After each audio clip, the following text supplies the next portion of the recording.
Assalamualaikum warahmatullahi wabarakatuh. Perkenalkan, nama saya Haura Zahira dari kelas FPPLG. Dan saya Maulidia Teknologi. Dan perkenalkan, nama saya Fatur Rahman Wahid. Kami akan melakukan observasi kaki Mengenai sampah yang ada di lingkungan sekolah, Khususnya di depan ruang perpustakaan selama 3 hari. dan begini hasilnya. Cekidot.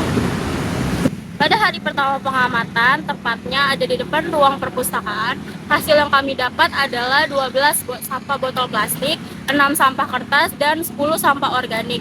Jumlah ini menunjukkan bahwa warga sekolah meninggalkan sampah yang beragam. Selanjutnya, pada hari kedua pengamatan, kami kembali menghitung sampah di tempat yang sama, tepatnya di depan ruang perpustakaan sekolah. Hasilnya, kami menemukan penurunan jumlah sampah dibandingkan hari sebelumnya. Kami menemukan 5 sampah plastik, 2 sampah kertas, dan 4 sampah organik. Nah, hal ini menunjukkan bahwa aktivitas manusia terus menghasilkan sampah setiap harinya. Lalu pada hari ketiga pengamatan, kami masih melakukan observasi di depan ruang perpustakaan. Pada hari itu, kami menemukan 10 sampah plastik, 5 sampah kertas, dan 6 sampah organik.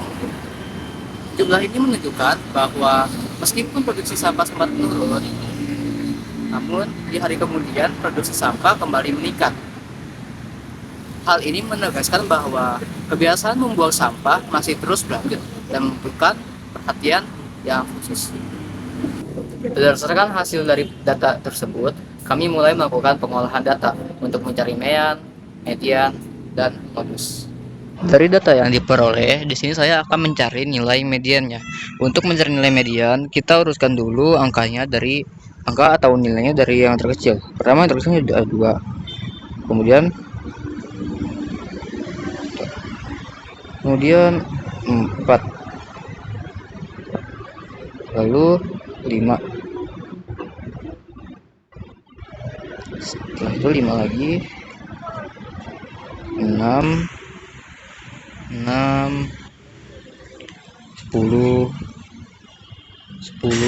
lalu yang terakhir itu 12.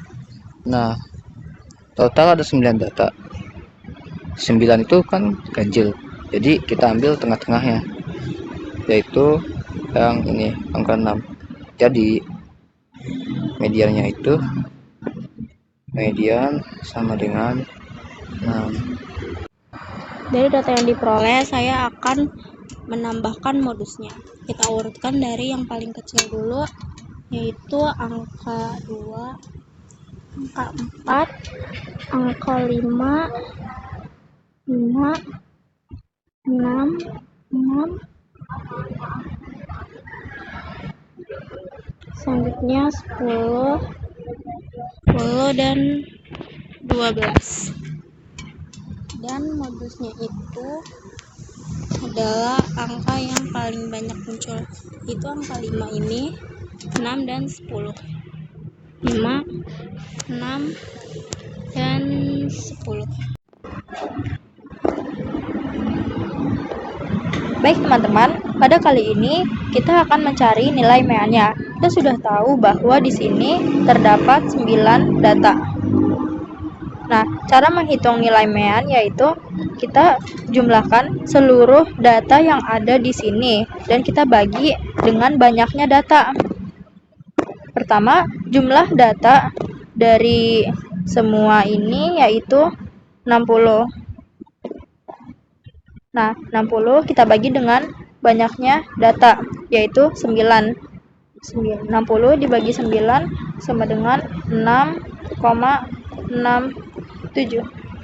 Nah, ini merupakan nilai mean dari 9 data, teman-teman. Sampah plastik atau botol plastik adalah jenis sampah yang paling banyak, terutama di hari pertama yaitu 12 botol plastik dan hari ketiga yaitu 10 botol plastik. Penyebab utamanya yaitu kemungkinan banyak warga sekolah yang membeli minuman dan dalam kemasan plastik atau makanan instan, kurangnya kesadaran memilah sampah dan membuangnya pada tempat yang sesuai. Yang terakhir, minimnya fasilitas tempat sampah khusus plastik atau tidak adanya program daur ulang aktif.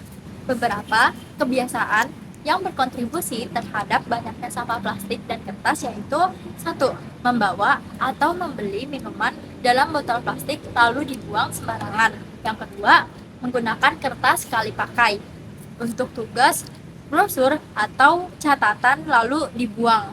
Lalu yang ketiga, tidak membawa tempat minum dan wadah makanan sendiri. Lalu yang keempat, kurangnya keterlibatan warga sekolah dalam program 3R, yaitu reduce, reuse, dan recycle. Nah, apa sih dampaknya bagi lingkungan dan kesehatan? Yang pertama, dampak lingkungan. Sampah yang menumpuk dapat mencemari lingkungan sekolah, menyebabkan pemandangan jadi kumuh dan tidak nyaman. Lalu yang kedua, sampah plastik yang tidak. Sampah plastik itu sulit terurai, bisa mencemari tanah dan air saat hujan, karena zat berbahaya dari plastik dapat meresap ke tanah dan terbawa oleh air. Lalu, sampah organik yang dibiarkan membusuk itu menyebabkan bau yang tidak nyaman dan dapat menarik perhatian seperti lalat dan tikus. Yang kedua, dampak kesehatan. Nah, timbunan sampah organik itu dapat menjadi sarang nyamuk dan lalat, sehingga berpotensi menularkan penyakit seperti DBD dan infeksi saluran pernapasan akibat bau yang tak sedap.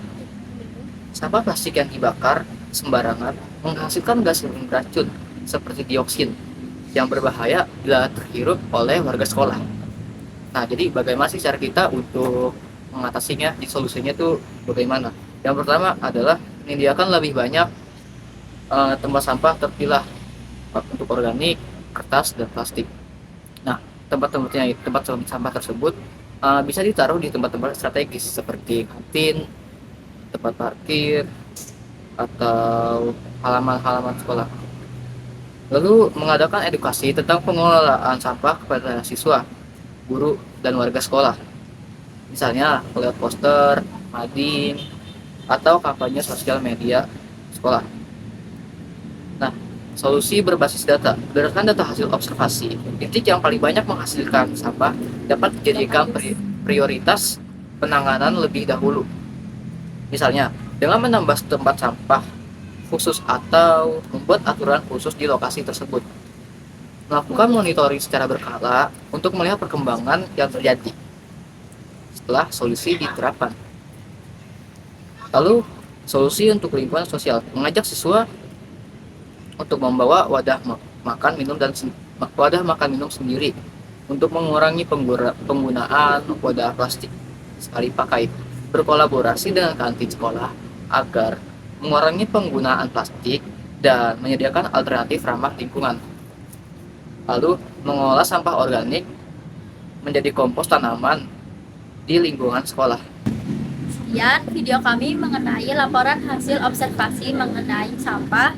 Semoga dengan adanya video ini dapat mengajak kalian dan seluruh masyarakat umum agar lebih sadar mengenai kebersihan sampah. Terima kasih. Assalamualaikum warahmatullahi wabarakatuh.